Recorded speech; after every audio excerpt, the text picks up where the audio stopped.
Managers are built to do AI coding really well.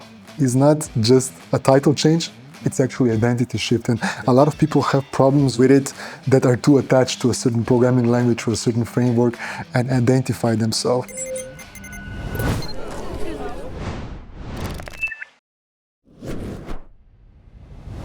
Hi, Gregor. Yeah, very nice to meet you today. My name is Ayo. Thanks for doing this together. So I just want to delve into it quickly and just get a little bit about like who you are and just tell me about yourself. Yeah, sure. So my name is Gregor. I come from Slovenia. Most people know me from writing the engineering leadership newsletter, where I share 2 times a week, 2 articles per week about how to become a great engineering leader. In my career, I grew from engineer to senior software engineer to team lead, engineering manager, a head of engineering, a VP of engineering, and then CTO. And currently, I also work as a fractional CTO and advisor, and also do coaching and mentoring as well. So yeah, that's quickly about me. Yeah, that's like very like impressive. I can see like this kind of systematic growth.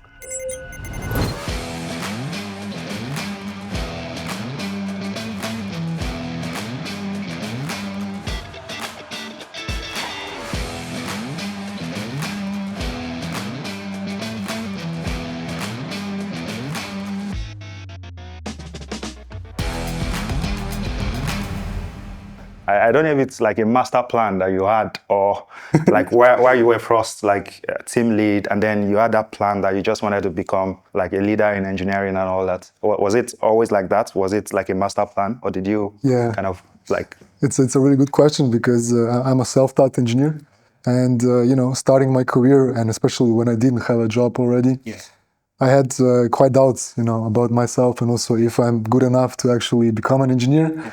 And also then later growing, to senior software engineer, I believe that, other engineers who finished universities were kind of like ahead of me so much that I cannot be on their level. But, the more I progressed over time, the more I saw that it's all about motivation, it's all about drive, it's all about learning, and all about getting better. And every step along the way, I got more confident about it.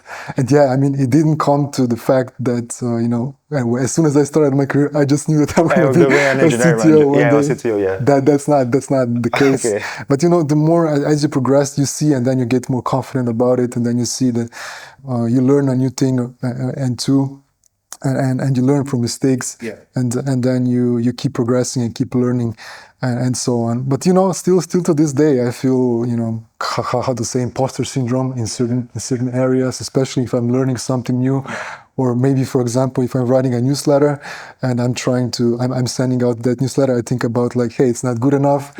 Many people are going to read it, but I don't feel comfortable sending it out. But a lot of it is in our heads.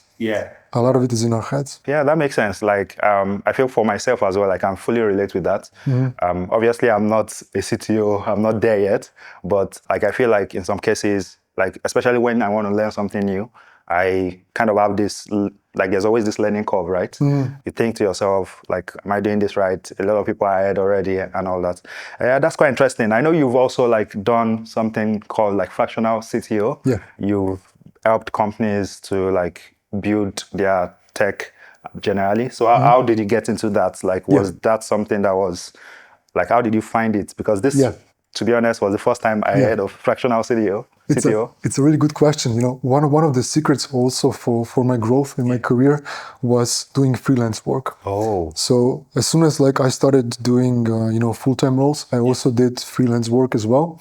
I started with doing websites, then also doing some applications, and then also mobile applications and desktop applications and so on. So without freelance work, I wouldn't in the first place be able to grow like to team lead, engineering manager, and so on, because you learn so many skills that are important, especially in communication, especially managing expectations, especially good planning, and making sure that everyone is on the same page when you're building a certain project.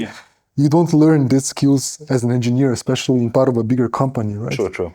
You need to be either a tech lead, you need to be exposed to these problems, and you don't get exposed as a junior or mid-level engineers. Though those things are normally taken care of. So that's the first thing. And about a year ago, a little bit more. I was a full-time CTO, and the startup I was a part with, it didn't go as planned. Yeah. And that's where I decided, should I pursue a new full-time role or should I focus on freelance work and also more on my newsletter? And that's where I decided that I'm going to be focusing a lot more on the newsletter and also doing different things like different companies and also coaching and so on. So a fractional CTO is basically, how I like to say it is that you help companies and you help engineering leaders and obviously also company leaders whenever there's a need for a certain help, right? Yeah. Maybe there's hiring, maybe there's issues with the process, maybe there's issues with technology, maybe there are specific things that we need to fix across the company. I've been doing a lot of checking out the entire engineering departments and doing the overview of the things I see is working, what we could do better and stuff like that. So yeah, there are a number of different things. The only thing you need to watch out is as there are so many things that you're exposed to, you need to find and you need to manage your time the right way, especially if you're doing like coaching as well and then also writing a newsletter. You need to manage your time really good in a good way. But luckily I had this experience in my whole career as I was doing full-time roles and also freelance projects as well. Okay, that's amazing. Like with the freelance projects, like what I hear you say is that like it comes with many hats. Like you have to like manage your time. You have to manage the work you're doing. You have to communicate properly to like stakeholders and things like that, which is amazing. That's very exciting to hear. I mean, I haven't had so much experience freelancing, but definitely I can relate to the fact that in a corporate organization, you are only kind of wearing one hat or two at best, and you don't get exposed to all this set of different skills that could make you grow into such a role. That's amazing. So basically, I just want to know more about like your newsletter. Like I know it's something like very, very big, popular. Like I'm subscribed to it. Like I get the newsletter every week. A lot of people, like thousands of people are subscribed to it as well. So I just want to know, how did you come about that idea? Did you kind of stumble upon it? How exactly? Was it the lack of content in the industry? What led you to it? Yeah, really, really good question. And it started about bit more than 3 years ago in October 2022. I was kind of like in between of a head of engineering role and VP of engineering role. I knew that I will eventually get to a CTO role one day, right? Because I was also, as a head of engineering, I was also an interim CTO. CTO is being the last step in the engineering career. And me, myself, I'm wired in a way that I need some new challenges, some new goals. So I was wondering, like, once you get to the CTO, what's going to be the next step for me? That's where also like was wondering, okay, I like to help people inside my teams, inside the organization I'm with. Would be also great if I could help even more people outside of the company, outside of the organization. And that's where when I started, posting on LinkedIn regularly and then also starting with the newsletter. Another thing is the second motivational factor was that when I grew from senior software engineer to team lead, I made many mistakes. And I think many engineers, senior engineers can resonate with that, trying their first leadership role. I tried to work over the weekends. I tried to finish the most tasks.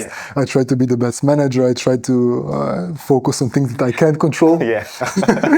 And it doesn't work like that. It's a totally different skill being a team lead or engineering manager than being a senior software engineer or being an engineer, right? So that was also a big motivational factor for me is how can I help people who are going to be starting with their first leadership role, starting their growing from senior engineers to team leads, engineering managers, and so on. So those two things. And I was wondering, engineering leadership is something that I'm very passionate about, and I want to help as many people as possible. And that's how it started. It wasn't actually first a newsletter, it was a blog. A blog, okay. I built it with React and Gatsby. But the problem was that I did more development than actually writing. But then like over time, let's say 1 year after I went full on just a newsletter, I deprecated the blog and it was the best decision I made. Okay, that's amazing. Like you talked about something there which is very exciting, which is like you moved from senior software engineer to tech lead and all that. I just want to ask a question around like individual contributors. Basically, for individual contributors, right, trying to transition into like a managerial or technical role, what are like the key things one should try to avoid, and what are like the key things maybe one should also try to do Yeah. more often? The first thing I suggest is to get better at things that you are not so good at, right? Many engineers going into their first managerial role still have the mindset of best at what I do, being the best individual contributor. I'm also known to be, the best at that particular technology. That may be React or that may be Python or that may be a certain other framework or programming language. But you need to learn the other skills, which are very, very important in your first managerial roles, which is communication. Delegation is a big part. Delegation is very hard, especially, for a person that has been for 5, 6, 7 years, been known to be an expert in a certain technology, and everyone goes to them for certain problems or certain issues, and they just know that, okay, that person is going to fix it. But then you find yourself in a situation that you are not that person, but you should elevate others to be like that. Person. Okay, So it's a hard identity shift that you need to make. So it's not just a title change, it's actually identity shift. And a lot of people have problems with it that are too attached to a certain programming language or a certain framework and identify themselves. So yeah, delegation, that's the second thing. Third thing, I would say time management. You find yourself in so many different situations that so many things are needed, so many things are asked that you should contribute to. You should help everyone. Okay, there's a fire, but you need to be really good at just managing your time and prioritizing. If you're spending most of your time doing hands-on work, probably that's not going to be the best way to move forward. And also finding people you can trust inside your team and who you can empower and who you can uplift and who can take over certain responsibilities. You need to find those people inside the teams. That's very crucial. If not, you're just gonna be trying to do everything yourself and burn out and all that. That's what I did as well, and it didn't work. I was close to burning out because of it, and it forced me that okay. Either I'm gonna still continue what I'm doing, I'm gonna burn out, or I'm gonna start delegating more. Yeah, that's really nice. Like in the era of AI now, like I guess like some of these things will be a little bit easier. I know you spoke today about like how AI is kind of leading to like managerial shift and things like that. I just want to get your idea on how like you think AI is actually making that impact. Maybe like what do you think about AI helping in like managerial roles and things like that? Yeah, what I like to say is managers are built to do AI coding really, really well. And the reason for that is that if you want to do AI coding well, you need to be good at precisely provide instructions. You need to be good at precisely provide feedback. You need to be good at dissecting a big project, a big task to smaller ones. You can't just say, okay, finish the whole big project all at once because you're not going to get the best results. And the fourth thing I would say, you need to be patient. You need to be patient with it, right? And a lot of engineers believe that I know exactly how to do it. I'm not going to be patient about it. I'm just going to do it myself. And I'm not going to delegate it. I'm not going to, because I'm already so good at this, I'm just going to do it myself. But it is the wrong way of thinking, right? It's also the kind of thinking that doesn't make you a great team lead as well. If you can do it yourself, this doesn't mean that you actually should. Yeah, because I mean, AI can do certain things like very well. Yeah. And why not just let it do that? Save yourself some time and then focus on other things that are more important, right? Yeah. So we will see, how things progress, but there's a lot more, especially when you're doing AI coding, it's a lot more prone to, you probably know about manager versus maker time. It's more geared towards the people who have a lot more, they're doing a lot more context shifting on a daily basis, a lot more prone towards managerial type of people. They ask to do something and they might wait and do something else and they get back to it. But a lot of engineers, those are skills that you need to learn, and a lot of managers have that skills already built in because they need to do it to be successful in their roles. Yeah, that's amazing. I'm going to talk about this because I saw it and I found it funny. So I saw like a post you made on LinkedIn just recently. I'm gonna talk about it. You basically said that someone said AI is going to take over all mid-level engineering jobs by the end of the year. And they basically have 1 month to prove it. I found that interesting. Do you think AI is here for our jobs? No, it's not going to be the case.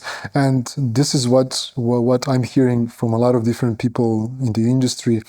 it's just going to get closer. Things are just going to get closer to engineering in general.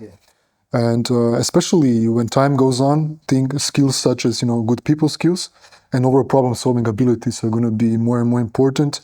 Not just writing code. Writing code and being a programmer is going to be less important, but being a problem solver. That's what actually the essence of being a software engineer is. Writing code is just one way of solving a problem. There's so many different ways you can solve that problem. So no, that's not going to happen anytime soon. In fact, things are just getting closer. And a good example is, startups. Startups these days are hiring engineers who are also product engineers, and they're owning the full cycle on what to build, when to build it, why to build it, and then also owning the implementation. And also when it comes to AI strategy, right?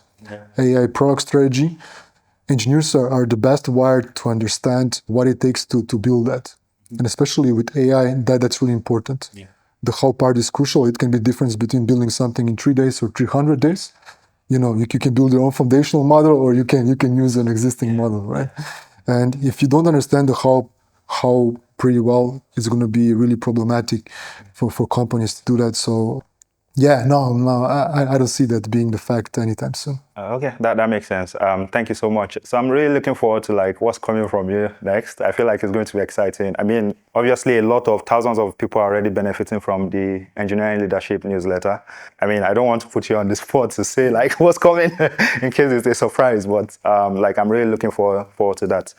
Just before we conclude here, I just want to ask you a couple of questions. So today, when you came in here in the morning, what was the first thing that made you smile? Yeah, I think just the overall presence of and energy of so many people, and just so many like-minded people coming together. I realized when I was also listening to talks, it was like, okay, this is really awesome, and we need more of such events, because that's what we're missing. Yeah, exactly. That's what we're missing in the industry. Is just more people connecting with each other that are on the similar positions, especially engineering leaders. As an engineering leader, you don't have a lot of peers inside a company, right? Yeah. And you need to network, you need to go and talk to other people, and such event is a really great way to do that. Yeah, thanks so much for the conversation, Gregor. It's been a pleasure having this chat with you. I also listened to your talk, so very, very amazing. Thank you so much. Thank you for having me.